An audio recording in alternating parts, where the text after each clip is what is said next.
안녕하십니까. 이번 시간에는 공동수배송을 하면 장점이 있는데 그 부분에 대한 장애 요인이 어떤 것들이 있는가. 그리고 이번에는 이제 물류 터미널에 대해서 이야기하겠습니다. 물류 터미널. 그래서 공동수배송의 장애 요인이 어떤 것들인가. 공동수배송이 많은 이점이 있는데 이런 부분에 대한 장애 요인이 어떤 거가 있는가. 그리고 물류 터미널에 대해서 이제 얘기를 하겠습니다. 공동수배송을 추진하면 되게 합리적이에요. 소비자 측면, 그 다음에 해당 업체 측면, 공급자 측면, 그 다음에 사회적인 측면, 이런 측면에서 다 이익인데, 그게 잘 안 되는 게 어떠한 장애 요인이 있을 때 잘 안 되냐. 공동으로 하면 좋은 건지를 많이 알아요. 많이 아는데 공동으로 할 때 잘 안 된다는 거지. 공동으로 하면 잘 안 되는 이유가 먼저 자사의 고객 서비스 우선이라는 거예요. 두 업체가 있으면 상호 협의하고 조정해야 되는데 내 거 먼저. 내 거만 잘 되기를 바라는 거예요. 그 다음에 기밀 유지 문제, 납입 가격, 판매액, 거래 조건, 고객 명단 이런 게 기밀 유지 문제에 문제점이 있을 수 있다는 거예요. 기밀을 유지하는데 비밀 유지 문제들. 나의 가격을 다 안다는 거지. 나의 매출액이 얼마인지 안다는 거지. 내가 어떻게 파는지 안다. 나의 고객이 누군지를 다른 상대방에게 노출될 수 있는 거지. 그죠? 그리고 공동으로 하면 차별화가 곤란. 나만 좀 더 우리 회사만의 독특성이 있는 게 아니라 공동으로 묶으니까 다 똑같아지는 거죠. CJ가 대한통운이 다 배송을 하면은 품질 서비스가 다 똑같아지잖아요. 그래서 쿠팡은 자사 배송을 뭐 한다든지 그런 부분을 하는 거죠. 자사 배송. 그래서 쿠팡은 자사 배송하고 네이버가 CJ 대한통운하고 연계해서 그리고 두 축으로 쿠팡 축, 네이버 축 양대 산맥으로 지금 경쟁을 하고 있는 부분도 있을 수 있어요. 그리고 운임 및 요금의 문제가 있을 수 있죠. 공동을 하니까. 그 다음에 긴급 대처 능력이 결여된다. 그 다음에 특수 서비스의 제공이 필요할 때 잘 안 되는 거지. 제품 설치라든지 AS 이런 것들이 특수 서비스가 필요할 때 공동으로 하기는 좀 문제가 있을 수 있는 거죠. 그 다음에 상품 특성을 살린 마케팅에 제약이 있다. 발주착오라든지 서비스 저하.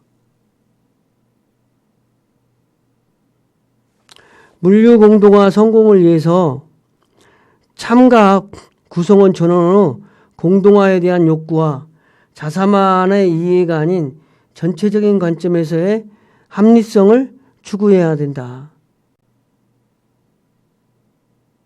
그리고 자사의 이익을 잇고 전체적인 이익을 통해서 공동화를 추진해야 되는데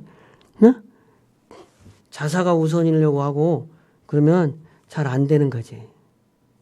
그 다음에 이제 공동화 페리 운송 시스템 페리 육지와 도서 지역 간 또는 육지와 바다를 낀 육지간을 운행하는 여객용 선박에 승객의 차량을 동시에 선적하여 이동시키는 운송 시스템. 우리가 제주도 갈 때 화물자동차 넣어가지고 가요. 목포에서 실어 간다는 거죠. 화물 운송의 중요성과 카페리 운송의 장점이 인식되면서 카페리선에 화물 차량을 선정하여 운송한 방법으로 확대된다는 거죠. 그러니까 제주도를 가는데 카페리오에다가 선박에다가 화물차에다가 물건 실어 가서 그대로 운송하는 거지. 거기 가서 풀었다 닫았다 이렇게 하지 않고 그렇죠? 카페리는 거리별로 100km 미만의 거리, 300km, 300km 이상을 장거리라고. 그 다음에 여객 정원이 13명 이상일 때는 여객페리라고 그러고, 13명 미만을 물페리라고, 상품페리라고. 페리의 운영 방법은 유인 방법, 유인으로, 무인도선 방법, 무인 트레일러 방법, 트레인식 피기백 방법, 여러 가지 이제 방법이 있다는 거죠. 그죠? 페리 운송의 이점은 상하역비를 절감하고 물류비를 향상시키고 고정비를 절감할 수 있다는 측면에서 사람들이 많이 이용한다. 페리 운송은 차량 페리가 있고 열차 페리가 있어. 중국 같은 경우는 어마어마한 지역을 이렇게 순회 열차가 산둥성의 엔따이와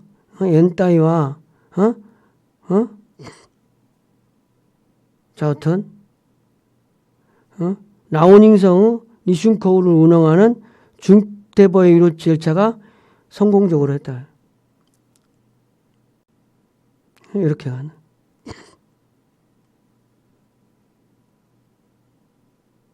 찡따오에 있는 데네요.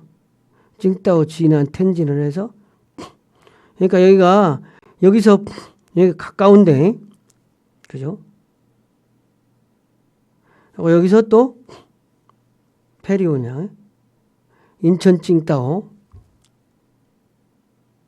우리나라에서 찡따오는 많이 가요. 우리나라 공장들이 찡따오에 많이 있어요. 물류터미널. 화물터미널, 물류터미널은 어떤 거가 물류터미널이라고 하냐. 고속버스 터미널은 사람의 터미널이듯이 화물터미널은, 물류터미널은 운송될 화물과 운송할 운송수단을 효율적으로 연계시켜 동시에 효율적인 수배송이 이루어지도록 지원하는 물류 인프라 역할을 수행한다.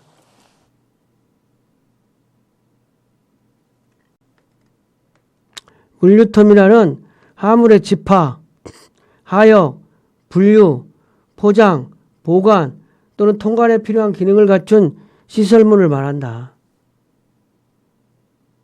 화물유통촉진법에 화물터미널의 기능은 뭐냐?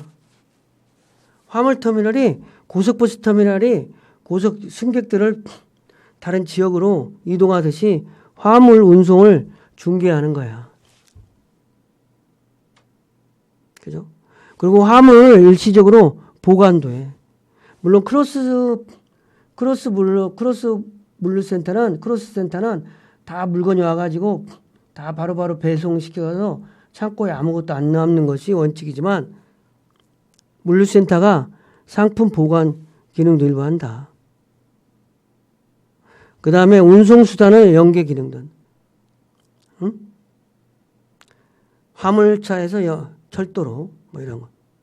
그 다음에 철도에서 선박으로 연계시켜준다는 거죠. 그 다음에 도매시장 기능도 해요. 화물터미널이 도매시장 기능. 유통시설 설치해가지고. 그리고 통관 기능도 해요. 보세장치장을 운영해서. 유통가공 기능도 하고. 주차장도 하고. 지원시설도 하고. 화물터미널 운영의 이점은 뭐냐? 화물터미널을 운영했을 때 물류 기능 간의 효율적 연계가 되는 거예요. 복합 일관부서. 화물로 갔다가 선박으로 갔다가 하나로 일관부서 한다는 거죠. 그 다음에 공동화의 이점이 있다는 거죠. 화물 물류터미널을 운영하면 공동화가 된다는 거죠. 그 다음에 대량 운송이 가능. 대규모화 이점. 팔레트 렌탈이라든지 지게대 렌탈, 인력, 차량 수백. 대구, 서울에서 울산 갔는데 울산에서 서울로 올라오는 차 이런 거 수배하는 거. 이런 거 해준다는 거죠. 현대적 설비 및 시설에 대한 물류비 절감. 그 다음에 화물 운송 정보의 용이한 확보. 전문적 물류 서비스. 공차 운행을 방지한다는 거죠.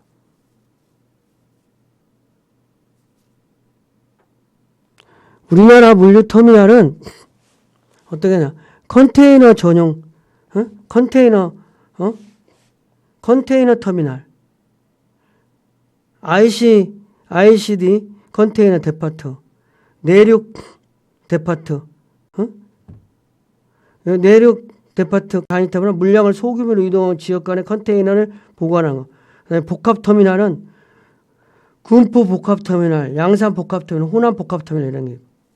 일반 물류터미널은 화물터미널, 서부 트럭 터미널 뭐 이런 터미널들이 있다는 거죠. 여기서 중요한 건 ICD 내륙 컨테이너 기지로 아이슬란드 컨테이너 데파트 이 부분만 좀 내륙 컨테이너 기지로 항만 공항이 아닌 내륙 기지 내륙 시설로 고정 시설을 갖추고 이송된 컨테이너 화물의 일시적 저장과 취급 서비스를 제공하며 세관을 통한 수출입 화물의 장치 보관 수송 등을 담당하는 제방기업이 상주한 지역이다. ICD에서는 항만에서 반드시 이루어져야 할 본선 작업과 마샬링 기능을 제외한 장치 보관 기능, 집화, 분류 등과 전통적인 항만 기능을 수행한다. 그래서 ICD는 내륙 컨테이너 기지는 어떤 거냐? 통관 기능 해준다는 거예요. 수출입. 장치 보관해준다. 물건을 집화하고 분류해준다. 포장해준다. 내륙 운송 기능해준다. 철도에 의한 연계 운송해준다. 이런 부분을 말하는 거죠. 학습 내용을 정리하겠습니다. 고속버스 터미널 가면은 자, 어떤 어디든지 목적지를 향해서 갈 수 있잖아요. 그런 것처럼 화물 터미널도 화물을 어디로 보내는데 그 터미널에 가면 다 된다는 거죠. 터미널에서 어디 목적지를 향해서 출발하는 거예요. 그게 화물 터미널이라는 거죠. 화물 터미널은 운송될 화물과 운송수단을 연계시킴과 효율적인 수배송이 이루어지도록 지원하는 중요한 물류 인프라야. 그래서 정부에서 화물 물류 터미널 이런 부분을 막 적극 지원하고 장려하고 물류산업 발전을 위해서. 물류 터미널은 화물의 집화라든지 하역, 분류, 포장, 보관, 통관에 필요한 기능을 갖춘 시설을 말한다.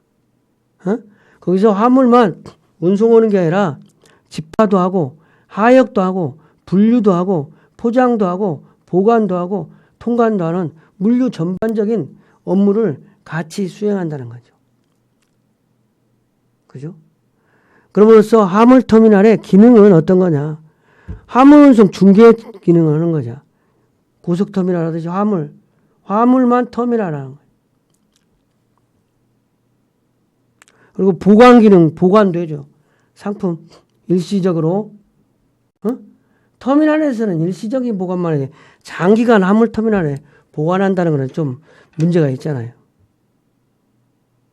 그리고 운송수단 간의 연계. 화물을 이렇게 8톤차에서 4톤차로 화물 한 장 적재도 하고 한적도 한다는 거죠. 그 다음에 또 도매시장 기능도 하는 거예요. 시장으로서의 기능. 화물터미널에서. 그리고 또 수출입하는데 통관 기능.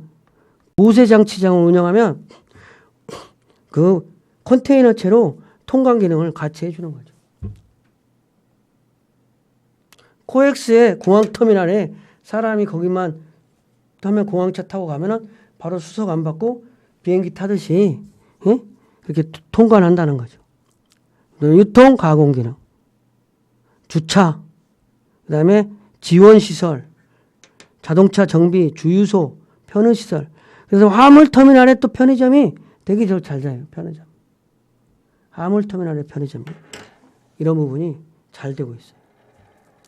이번 시간 강의를 마치겠습니다.